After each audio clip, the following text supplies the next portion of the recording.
გამარჯობა ბატონო ირაკლი. მაკავარ მე ჩიხლაძე TV პირველიდან. ეს ბიძინა ივანიშვილის ბიზნეს პარტნიორი და ქართველი ოლიგარქის სანდო კაცია. და იმედია უარს არ მეტყვით, ხო?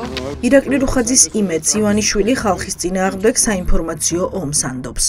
თავად კი მასთან ერთად დიდ ფულს აკეთებს. რუხაძის დილა ტრამპის მოსმენით იწყება. იმ ქვეყნის პრეზიდენტით, რომელმაც ბიძინა ივანიშვილი 27 დეკემბერს დიდი სანქციების ქვეშ მოაყოლა. ტრამპის სიტყვას უსმენ, გირჩევთ მოусმინოთ. მანქანაშიც მოусმენთ, კი, მოусმინეთ. შეხვედრა მშვიდად იწყება და მძიმედ გრძელდება. ბატონო ირაკლი, მინდა გითხოთ. როგორც კი ისმის ჩვენი კითხვა, რის სანაცვლოდ ეხმარება ირაკლი რუხაძე ბიძინა ივანიშვილს ამერიკული სანქციებისთვის გვერდის ავლაში, რუხაძე ჩხუბს და ყვირილს იწყებს. მინდა გითხოთ ცემენტ ინვესტიბივიზე 50.5% დეკემბრის მონაცემებით არის უკვე თქვენი საკონტროლო პაკეტი. რატომ მოხდა ეს გადაადგილება? არანაირი თქვენი საქმე არ არის ეს. ბატონო? ესა ჩემი კერძო კომპანია და თქვენ არ უნდა გეკითხოთ დავიგე, ბიძინა ივანიშვილს სანქციებისგან თავის არიდებაში ხარ ეხმარებით ამით? არანაირად, როგორ გეკადრებათ, ყველა ჩემი გადაწყვეტილება იღება ინგლისელი და ამერიკელი იურისტების მიერ და ეგეთი უწვინოები ვაღარ მკითხოთ, მაგიტო ეუბნებით თქვენ და შეურაცხყოფა არ მომიყენებია თქვენთვის. რატომ გაგაღიზიანათ ამ კითხვა მასე? მე გამაღიზიანა, რომ თქვენ აქვია თქვენი ტელევიზია, ხო ვიცი, წახვალთ რაღაც ისულელეს მოაბავთ კუც, ვითომ სანქციებიდან ვიღაცას ვიფარა. იმედის ფლობელი მეუბნებით ამას? რა თქმა უნდა. ხო. შაბათის ეთერმა მოიპოვა დოკუმენტი, რომელიც ადასტურებს, რომ ბიძინა ივანიშვილმა ქვეყნის ერთ-ერთი ყველაზე შემოსავლიანი ბიზნესის, ცემენტის ქარხნების საკონტროლო პაკეტი ირაკლი რუხაძეს გადასცა. წილის მფლობელების შეცვლა დროში ემთხვევა ამერიკის შეერთებული შტატების მიერ ქართველი ოლიგარქის დასანქცირებას.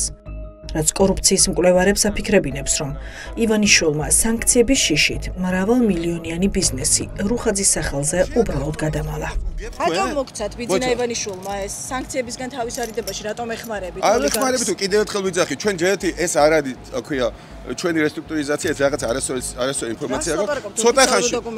ცოტა ხანში თქვენ ნახავთ, აქვია სად არის ჩვენი კომპანია არის ამ ქვეყნის ლიდერი, ჩვენ ვაკეთებთ ყველაფერს, აი ეს ამდენი მშენებლობები 70% ჩვენი ცემენტი ჩენდება და ეს არ იქნებოდა ჩვენ რომ მე რო შევსულიყავი მაგ კომპანიაში. მე ფულს რომ შოულობთ, ეგ ვიცი ბატონო ირაკლი. ჩვენ კითხვებს დოკუმენტებზე დაყრდნობით ვსვამთ. ეს არის კომპანია ქართული ცემენტის აუდიტორული შემოწმების დასკვნა. დოკუმენტის თანახმად 2024 წლის დეკემბერში ცემენტის უმსხვილესი წარმოების მფლობელები და წილების თანაფარდობა მნიშვნელოვნად შეიცვალა. საკონტროლო პაკეტის ირაკლი რუხაძისთვის მიცემით სანქცირებული ბიძინა ივანიშვილი, როგორც ჩანს ფიქრობს, რომ ასე საკუთარ ფულს და კომპანიას მეტად დაიცავს. სისულელეა. სისულელე ოფიციალური დოკუმენტით მოვედი ბატონო ირაკლი. პასუხი არ და. რატომ ფეხებზე კიდეა ის სანქციები, თორე ჩემზე ადრე გამომიფორმე. ხო, მაშინ რატო ხდება ეს გადაადგილებები ბატონო ირაკლი? რა თქვენი საქმეა? ბიძინა ივანიშვილი შტატების სახელმწიფო ხაზინამ 27 დეკემბერს დაასანქცირა. ქართული ცემენტის მფლობელებს შორის წილების გადათამაშებაც დეკემბერში მოხდა. ჰაიდელბერგ ცემენტში სწორად მოვედი? კი. სახელი გადაგერქვა, სხვა რამე აწერია და მაგიტომ. ეგ არის ახალი ზარი. ახალი სახელი დაარქვეს? კი. ქვეყანაში დეველოპერული ბიზნესი ყველაზე მომგებიანია. ამდენი კორპუსის თუ ბეტონის მაგისტრალის მშენებლობის დროს ცხადია განსაკუთრებულად დიდია მოთხოვნა ცემენტზეც და ბეტონზეც. ქართული ცემენტის მოგება ამ პირობებში 100 მილიონს აღწევს. ასეთი მომგებიანი ბიზნესი და ბაზრის პრაქტიკულად მონოპოლისტი მისი საკუთრება რომ ყოფილიყო, ამაში ივანიშვილმა დიდი რესურსი ჩადო. თუკი რაიმეს ბუმია ამჟამად საქართველოს ეკონომიკაში, ეს არის მშენებლობა, სადაც გამოიყენება ბეტონი. ჩათვალეთ, რომ მაქსიმალურად ყველგან გამოიყენება სწორედ მათი პროდუქცია, შესაბამისად ეს არის ერთ-ერთი უმსხვილესი ქართული კომპანია. 2023 წლის 21 აპრილამდე ქართული ცემენტის 100%-ს კავკასიის ცემენტ ბივი ფლობდა. ამ უკანასკნელის 45%-ს კი გერმანული ჰაიდელბერგი და ნიდერლანდური ცემენტი ინვესტი ინაწილებდნენ. ნიდერლანდური ინვესტი ირაკლი რუხაძის კუთვნილი Park Street Capital სარლისა და ბიძინა ივანიშვილის თანაინვესტირების ფონდის საკუთრება იყო. საბოლოოდ რუხაძისა და ივანიშვილის ნიდერლანდურმა კომპანიამ 23 წლის 21 აპრილს გერმანული ჰაიდელბერგის წილი სრულად გამოისყიდა და აქციათა 90%-ის მფლობელი გახდა. თუმცა ეს მოცემულობა მხოლოდ წელიწად-ნახევრით შენარჩუნდა. საქართველოს ბანკიდან გაიტანეს სესხი ორ ტრანშად 99 მილიონი დოლარი და 110 მილიონი დოლარი, რომლის უზრუნველსაყოფადაც გამოყენებული იქნა ივანიშვილის საქველმოქმედო ქონება. ეს თავიდანვე საეჭვო გარიგებას გავდა, საეჭვო რატომ მიიღო ბანკმა უზრუნველყოფად საქველმოქმედო ფონდის ქონება, როდესაც ქველმოქმედების მიზნებს არ უკავშირდებოდა გაცემული სესხი და საეჭვო საქველმოქმედო ფონდმა რატომ გამოაყენებინა ივანიშვილის ქონება, რომელიც ქველმოქმედების მიზნებისთვის შეიძლება გამოიყენებოდეს მხოლოდ და მხოლოდ კანონმდებლობით, მისი პირადი გამდიდრებისთვის, ანუ 200 მილიონი დოლარით გამდიდრდნენ ივანიშვილი და რუხაძე საქველმოქმედო ფონდის ქონების უკანონო გამოყენების ხარჯზე. ეს შესაძლებელია დანაშაულის ნიშნებსაც კი შეიცავდეს და დამატებითი შესწავლის საგანია.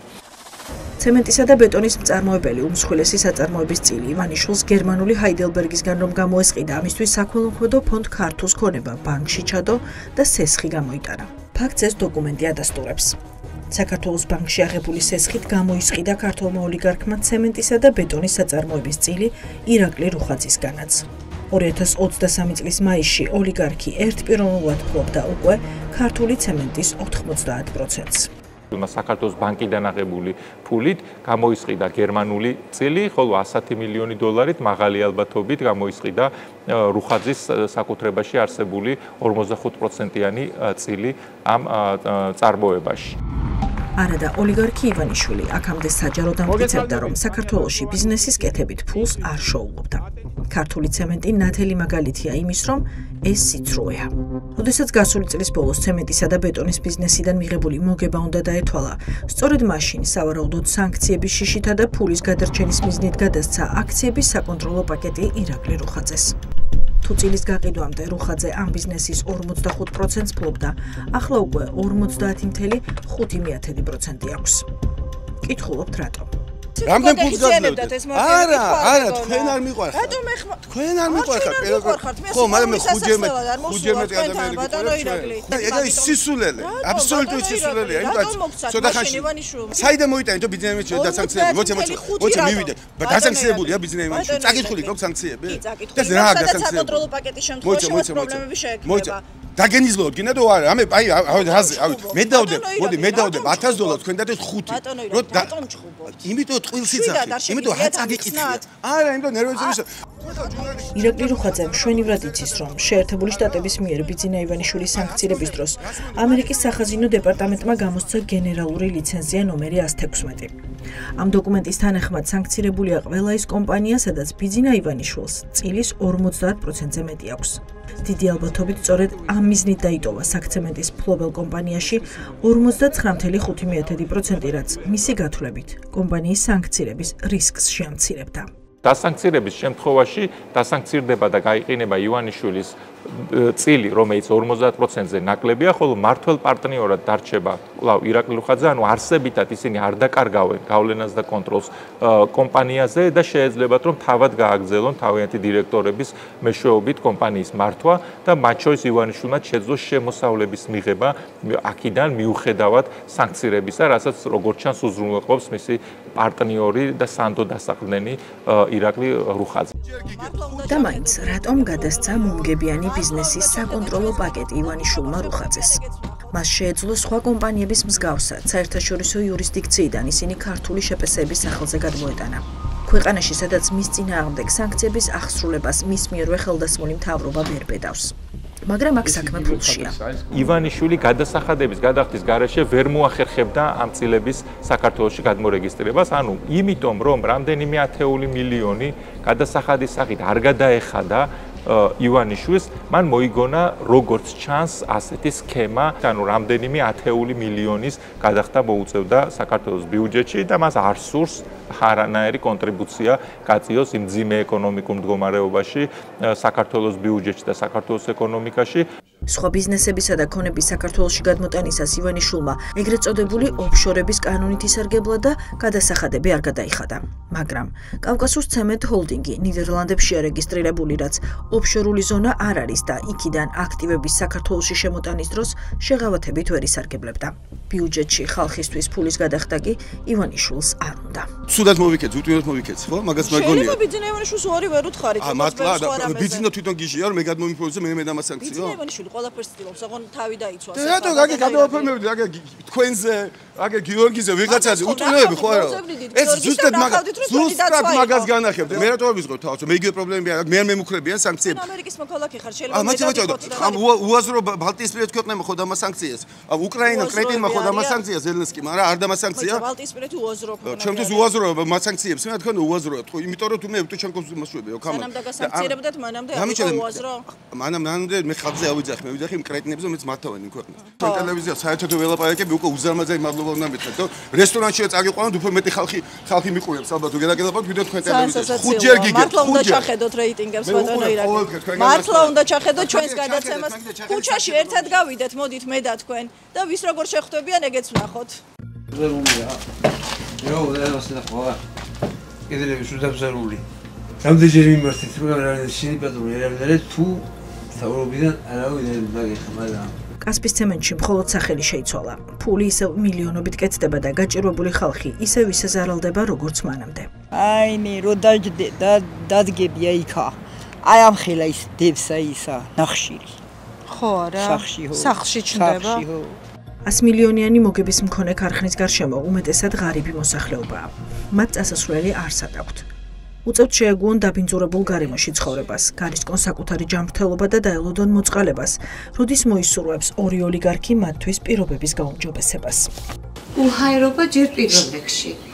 მე გარშემო რა ვიცი, ახლა სხვა რა გზა გაქვს, რო ძალიან სხვა პირობა არ არის. ქარიანამიჩი ხო საერთოდ რა ვიცი. ის რაც ალბათ დაბუდებულია უჰაერში გაფანტულენა. აი რატო არ პროტესტებთ? საშველი რა გვაქვს აბა? რატო არ აქვს აზრი ასე ფიქრობთ? ნაწილობრივად კასპის ცემენტის ბუხში მიტოვებულ ადამიანებზე ისევ არასამთავრობო სექტორის რუნავს. ორგანიზაციამ ჩემი ქალაქი მკლავს ოლიგარქების ქარხნის მიმდებარედ ჰაერის დაბინძურების საზომი რამდენიმე აპარატი დაამონტაჟა. ცემენტის მტვრის რაოდენობამ აპარატები გადაწვა. უპირაში დაიწყო. დაიწვა? დაიწყო რა თქმა. ანუ რატო დაიწვა თქვენი აზრით? ტურიზმმა დაიწყო. ტურისგან? ხელა დაბინძურება, ის გაჩვენებდა რეგიონში. არავინ არ ითვალისწინებს ამას? ქარხანამ. ვინც უნდა გაითვალისწინოს, იმის შეიკარხან, ვინ უნდა გაითვალისწინოს. 9 მილიარდის ბრუნვა ივანიშვილისა და რუხაძისთვის არ შემცირებულა. შემცირდა გამონებულ ქვიდან გამომავალი საშიში ნივთიერებების რაოდენობა, თუმცა დაყენებული ფილტრები არაფერს შველის ცემენტის ტრანსპორტირებით გამოწვეულ დაბინძურებას, რომლის თავიდან აცილებაც ისევ და ისევ კომპანიას შეუძლია. ჰაერის დაბინძურება იწვევს ასთმას, ბრონქიტს, აუტიზმს ბავშვებში, სიმსივნეს, სამთქის სისტემის ავადობას. სატვირთოებს რომ გადააქვთ ეს ცემენტი, არ არის შეფუთული. შესაბამისად ეს იყრება ქალაქში, იყრება გზებზე და ამის შედეგად ხდება დაბინძურება. მთავარი პრობლემა რაც მოაგვარებს ჰაერის დაბინძურებას კასპში არის ის, რომ გზები მოირეცხოს სისტემატიურად, სადაც გზა არ არის დაგებული, უნდა მოხდეს ამ გზის დაგება და კიდევ სატვირთო ავტომობილების გადახურვა. გაზრდილის სიკვდილიანობა და დაავადებების რიცხვი. წელიწადში 4-დან 5,000-მდე გარდაცვლილი ადამიანი. ეს საქართველოს სინამდვილეა და საგანგებოდ ჩატარებული კვლევების შედეგი. საგანგაშო ციფრების ერთ-ერთ მთავარ მიზეზად ჰაერის დაბინძურება სახელდება.